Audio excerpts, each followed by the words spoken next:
Today's verse of the day, 2 Timothy chapter 1, verse 7. For God has not given us a spirit of fear, but of power and of love and of a sound mind. Can't let fear overtake your ability to take action and make a decision. You have to be able to make decisions and look directly in the eye of fear and overcome it, because fear will be the only thing that holds you back, and not be able to make a decision will hold you back even further to seek and achieve the results you want to see. So you have to use God's strength in those moments where you have fear and uncertainty, and just move in the direction that it feels that God is moving you towards, and trust in His wisdom.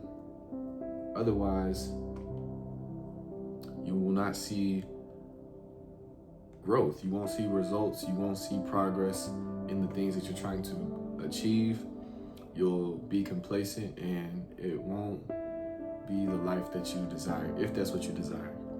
So continue to have your fear in check, and continue to move in the path that God has for you, and be able to make a decision. That goes for trading. That goes for removing people from your life who are not meant to be in your life. That goes for anything that takes tough decision making, or takes a decision that needs to be made, deciding to come down to the wire, make a decision, and move forward. With that being said, let's get to the charts. All right, you guys, what's going on, everybody? Here we have the SPY chart loaded up on the 5-minute time frame. And as you guys see, we reclaimed that 676 level going into the opening bell on Monday. We had a gap up over the weekend, and we opened above our 670 level, going all the way back into 680.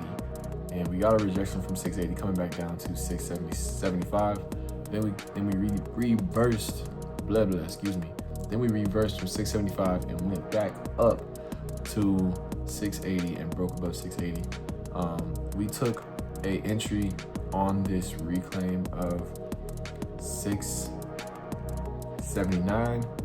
I saw that the market reversed, and I was like, wow, this is really bullish. So I went ahead and took a position here, used that previous candle low as a stop loss, and we continued to trail higher. So it was a very, very good trade that day. Started off the week with a bang. Like I said, I was very shocked to see coming into the market open that we gapped up so high. But hey, that's what the market wanted to do due to the news about the government shutdown coming to an end. So I was going with what the market trend showed. So that was Monday. Let's move on to Tuesday. You guys, here we have the Tuesday chart loaded up. As you guys see, we opened around the 685 level. Wait, no, this is Wednesday. Going back. All right, here we have the Tuesday chart loaded. And on this day, we opened around the 680.5 level, which is where we were pretty much around the previous resistance zone / demand. We reclaimed a 680 essentially, and we were looking to see continuation to the upside or the downside. We were getting some failure here around that level initially, which is where I ended up taking some puts at. Let me go to the 5-minute. Let me see what day. We're on Thursday. Let me move back to Tuesday. Here we go. So we had some initial failure come in at the opening bell off the 680.5 level, going back down to this EMA, which was also right at the 680 level. And then we got a little bit of a failure below 680.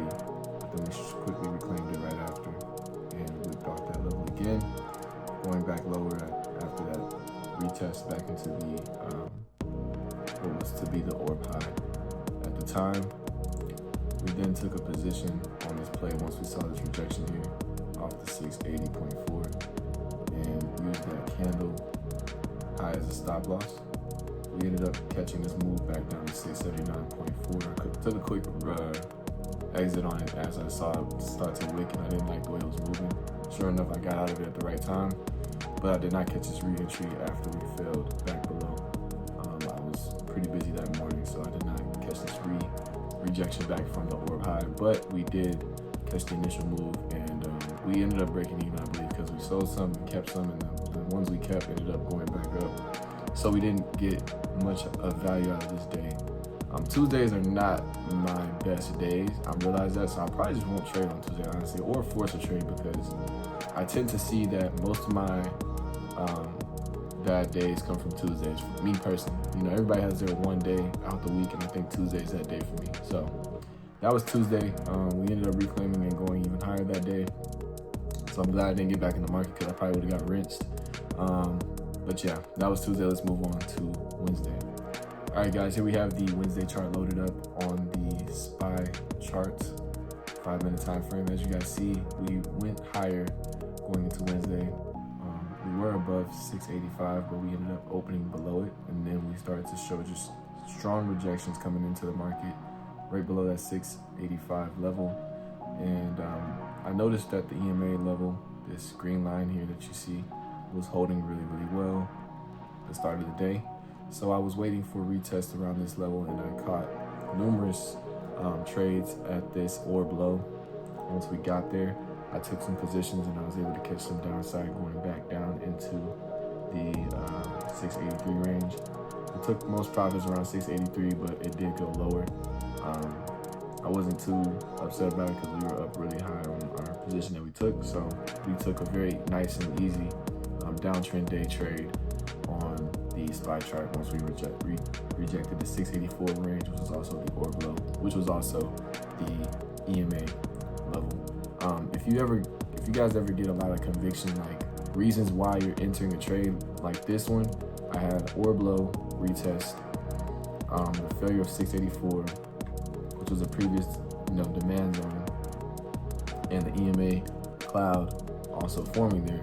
You guys want to keep in mind those kinds of trades and add a little bit more risk to those kinds of trades. And if they fail, then that's out of your control. But if they go right, then you might win big. So you want to have the ability to identify a trade and understand why you're taking it, with a lot of reasons behind it. No less than 2. There's no limit to how many you should have, but no less than 2 in my opinion, because that just makes the trade more of a good quality trade.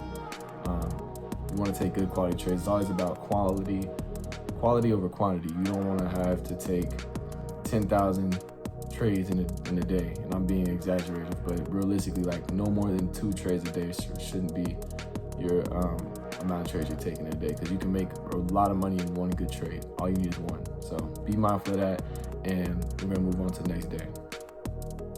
All right, you guys, here we have the Wednesday chart loaded up. As you guys see here, we opened back below 680, and we failed that 678 level going into the opening bell.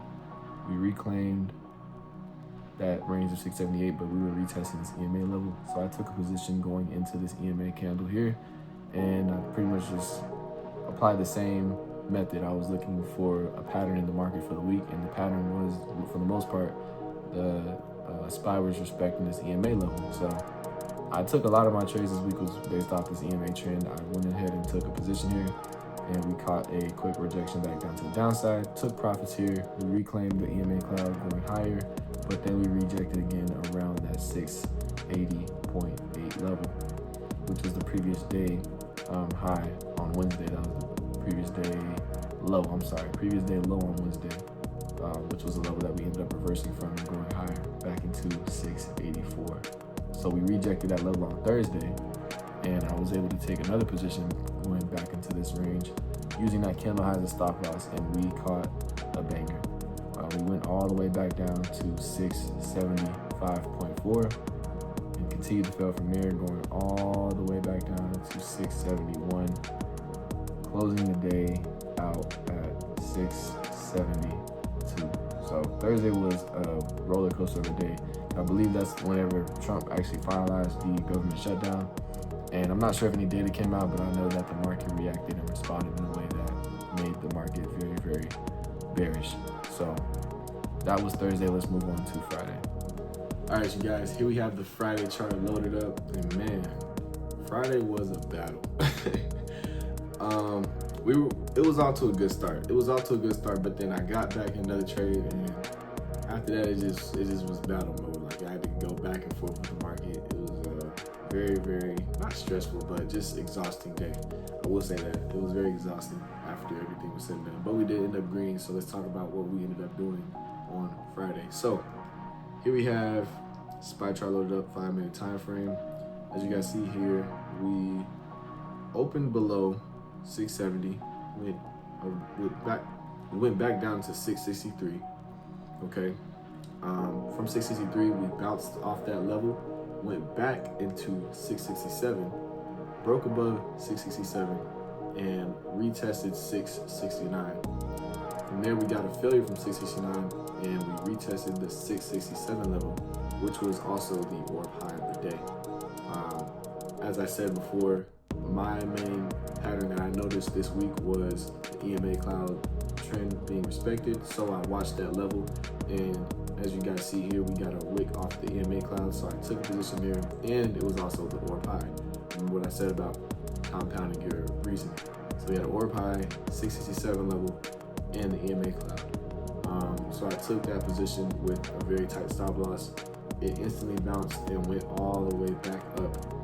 And we reclaimed 670, pushed above 670, went back into 672.8, and we banked on this play. But, once we reclaimed 672.8, I wanted to see a rejection come into the market, which we ended up getting, but my entry was too early. So we took profits in this candle, but we also re-entered puts in this very same candle here. And that was just a bad mistake on my take. So once we took a re-entry, we got wicked out of the play, had to take a loss, and then we re-entered again, caught that baby move down, didn't make a lot off of it, went back higher, and pushed higher into the day. So at that point, I was just trying to make more money on the day. We were green, but I was trying to make more money on the day. And we were able to make more money on the day as we just continued to follow the EMA cloud, because I noticed that it was respecting that level once again. Continue to follow that and just use a very tight stop loss. Each time it came back down to that level, I just took a trade and I just wrote it up. So Friday was a roller coaster of a day, but we were able to manage and maintain and make something happen for that day. Ended out the week very strong. So overall, the week was a good week. One thing I want to preach to you guys every single week is make sure you guys are managing your risk properly. It's all about your risk management. You can make money in the market, but if you don't manage your risk, you will blow your accounts and you will lose money. So make sure to keep your risk management in check. If you don't feel mentally okay as well, like your mentality going into the market matters as much as your risk management, because the market is set to manipulate you and trick you out of your position. So don't lose sight of your trades and get tricked out of a play because you're not mentally there either. And be firm on your risk. Always have a stop loss. If you never have a stop loss, you're always going to lose money. If you have a stop loss and you approach each trade the same, you will see consistent results, I promise. But let's move on to the charts and see what we can look to see happen going into next week. I had to get a close-up real quick because we're about to get to the charts, man. Are y'all ready? Make sure you guys are subscribed. If you guys are new, leave a like and follow for more content. Podcasts drop every Monday. New videos come out every Sunday. Going over the market predictions. And yeah, I'll see you guys in the next clip. All right, you guys, here we have a SPY chart loaded up on the 4-hour time frame. As you guys see, we had a crazy week this week. Market was all over the place. We went from 670, right, back up to 680 the very next day, or week, I should say. And then from 680 all the way back to 685, from 685 all the way back down to 663, from 663 back to 671. So essentially, we're in the same exact zone we closed that last week. What do we want to see happen going into next week? Well, I'm going to say the same thing, honestly. I think that if we can, only way we can see continued downside now is if we hold below that same level, which from last week which was 674. If we can hold below 674 and reject back below 670, we can get another retest of 663. If we fail 663, we can see a retest of 660. If we bounce from 660, we can go back up, but if we fail 660, we are in for more downside. However, if we reclaim 674, we can push back to 680. If we push back to 680 and reclaim 680, we can push to 685. If we reclaim 685, we can see back above 685 going into 689. And that's pretty much what happened this week. The same things I said last week was what we got. This week, only thing was we gapped up and went to 680 immediately. We retested 676, and then we bounced back up. But once we got back below 674, we pushed back lower, and that's where we're at currently. Currently, we're sitting at 671.95 or 672. So those are the levels going into the next week. We want 670, 674, 680, 685, and if we get below 670, we will see 660. And that's the level you want to really watch, because if we break 660, we're in for more downside. So yeah, with that being said, guys, comment below your thoughts. Let me know what trades you took this week, how you guys week went. Did you make money? Did you lose money? If you're new, make sure to leave a like and follow. Subscribe for more content. Tune in for the Rich Off Gains podcast every Monday at, we'll do 6:30. I think I'm still figuring out the times, but we'll say 6:30 Central Standard Time. So Central Time, 6:30 p.m. Tune in for the next episode of that on all platforms as well: Spotify, Apple, Amazon, and YouTube. I'll see you guys in the next video. Stay safe, trading, stay positive, continue to believe, and I'll see you guys next time.